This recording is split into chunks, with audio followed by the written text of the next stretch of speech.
ಸಿದ್ದರಾಮಯ್ಯ ಸರ್ಕಾರಕ್ಕೆ, ರಾಷ್ಟ್ರ ಸಿದ್ದರಾಮಯ್ಯ ಸರ್ಕಾರಕ್ಕೆ, ಉತ್ತರ ಕರ್ನಾಟಕಕ್ಕೆ ಏನು ನೀಡಲಾರದು ದಿವಾಳಿ ಮಾಡಿದ ಸರ್ಕಾರಕ್ಕೆ, ಅತಿ ಹೆಚ್ಚು ಸಾಲ ಮಾಡಿದ ಮುಖ್ಯಮಂತ್ರಿಗೆ,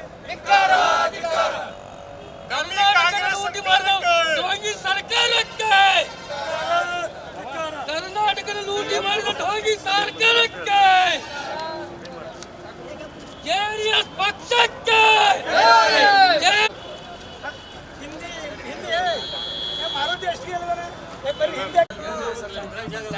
ಇವತ್ತು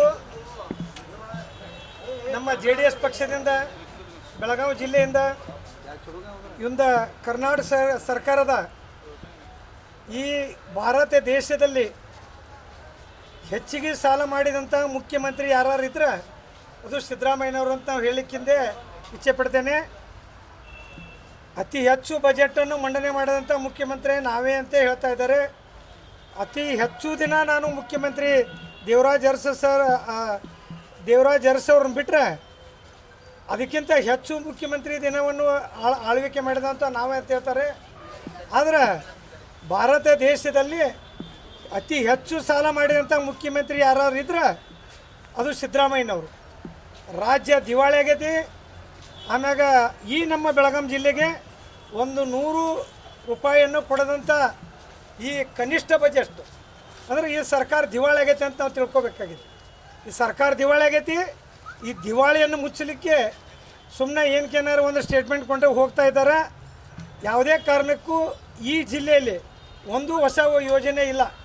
ಒಂದನೇದ್ದು ಇದು ಇವರೇ ಹಿಂದೂ MK ಹುಬ್ಬಳ್ಳಿಯಲ್ಲಿ ಇವರೇ ಮುಖ್ಯಮಂತ್ರಿ ಸಿದ್ದರಾಮಯ್ಯನವರು ಮುಖ್ಯಮಂತ್ರಿ ಇದ್ದಾಗ 500ರಿಂದ 600 ಕೆರೆಗಳನ್ನು ತುಂಬಿಸ್ತೇವೆ ಅಂತೇಳಿ ಇವರೇ ಒಂದು ದೊಡ್ಡ ಸಮಾವೇಶ ಮಾಡಿ ಅದನ್ನು ಗುದ್ಲಿ ಪೂಜೆ ಮಾಡಿದರು.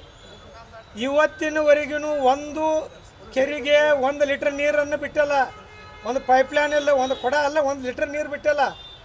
ಆ ಕಾರಣಕ್ಕಾಗಿ ಒಂದು ನೀರಾವರಿ ಯೋಜನೆಗಳಿಗೆ ಕೆರೆ ನೀರನ್ನು ತುಂಬಿಸಲ್ಲ, ಮತ್ತು ಯಾವುದೂ ಲಿಫ್ಟ್ ಇರಿಗೇಷನ್ ಇಲ್ಲ, ಮತ್ತು ಯಾವ ಹೊಸ ಯೋಜನೆಯನ್ನು ಘೋಷಣೆ ಮಾಡಿಲ್ಲ.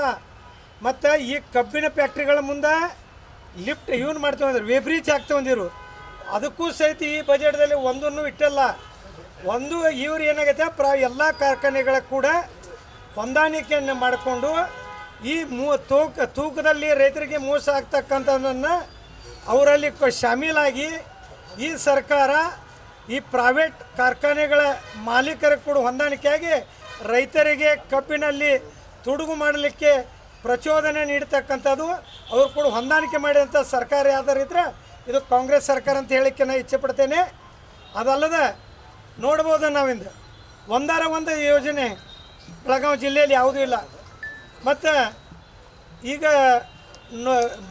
ವಿದ್ಯಾರ್ಥಿಗಳಿಗೆ ಉದ್ಯೋಗಕ್ಕಾಗಿ ಯಾವುದೂ ಒಂದು ಯೋಜನೆ ಇಲ್ಲ. ಸಾಕಷ್ಟು ವಿದ್ಯಾರ್ಥಿಗಳಿಗೆ ಹೋರಾಟ ಮಾಡ್ತಾ ಇದ್ದಾರೆ, ಅದ್ರ ಬಗ್ಗೆ ಇಲ್ಲ. ಯಾವ ಒಂದು ನೀರಾವರಿ ಯೋಜನೆಗಳಿಲ್ಲ, ಬೆಳೆ ವಿಮೆ ಹಣವನ್ನು ಕೊಟ್ಟಿಲ್ಲ, ಬೆಳೆ ಪರಿಹಾರ ಕೊಟ್ಟಿಲ್ಲ, ಯುವ ನಿಧಿ ಕೊಟ್ಟಿಲ್ಲ. ಆ ಕಾರಣಕ್ಕೆ ಮತ್ತು ಇನ್ನೊಂದು ಹೇಳ್ತಾ ಇದ್ದಾರೆ ಇವರು, ನಾವು ಗೃಹಲಕ್ಷ್ಮಿಗೆ 2,000 ರೂಪಾಯಿ ಕೊಡ್ತೇವೆ ಅಂತೇಳಿ. ನಮ್ಮ ಜಿಲ್ಲೆಯಲ್ಲಿ ಅಷ್ಟಲ್ಲ, ಇಡೀ ರಾಜ್ಯದಲ್ಲಿ ಇವತ್ತಿನವರೆಗೂ ಗೃಹಲಕ್ಷ್ಮಿ ಹಣ ಇವತ್ತವರೆಗೆ ಬರ್ತಾ ಇಲ್ಲ. ಅದರಲ್ಲಿ ದೊಡ್ಡ ಮೋಸ ಆಗಿದೆ. ಆ ಕಾರಣಕ್ಕಾಗಿ ಇದು ಭ್ರಷ್ಟಾಚಾರದಲ್ಲಿ ಮುಳುಗಿಕೊಂಡಂಥ ಸರ್ಕಾರ. ಯಾಕಂದ್ರೆ ಮಂತ್ರಿಗಳ ಹೆಸರನ್ನ ಜೈಲಿಗೆ ಹೋಗ್ಯಾರ, ಇದ್ರಾಗ ಮಂತ್ರಿಗಳ ಜೈಲಿಗೆ ಹೋಗ್ಯಾರಂಥ ಸರ್ಕಾರ ಅಂದರೆ ಇದು ಭ್ರಷ್ಟ ಸರ್ಕಾರ. ಆ ಕಾರಣಕ್ಕಾಗಿ ನಮ್ಮ JDS ಪಕ್ಷದ ವತಿಯಿಂದ ನಾವು ಇವತ್ತು ಬೆಳಗಾಂ ಜಿಲ್ಲೆಯಲ್ಲಿ ನಾವು ಪ್ರತಿಭಟನೆಯನ್ನು ಮಾಡಿ ಈ ಸರ್ಕಾರದ ವಿರುದ್ಧ, ಈ ಬಜೆಟ್ ವಿರುದ್ಧ ನಾವು ಖಂಡನೆಯನ್ನು ಮಾಡ್ತೇವೆ.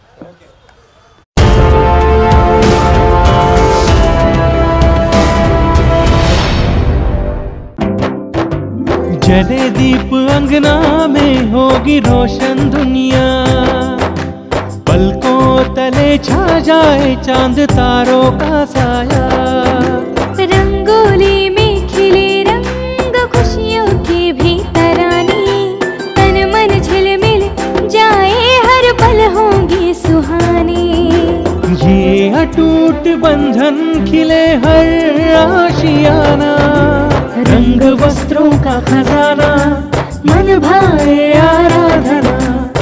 आराधना मारुति गली बेलगाम, मन भाए आराधना।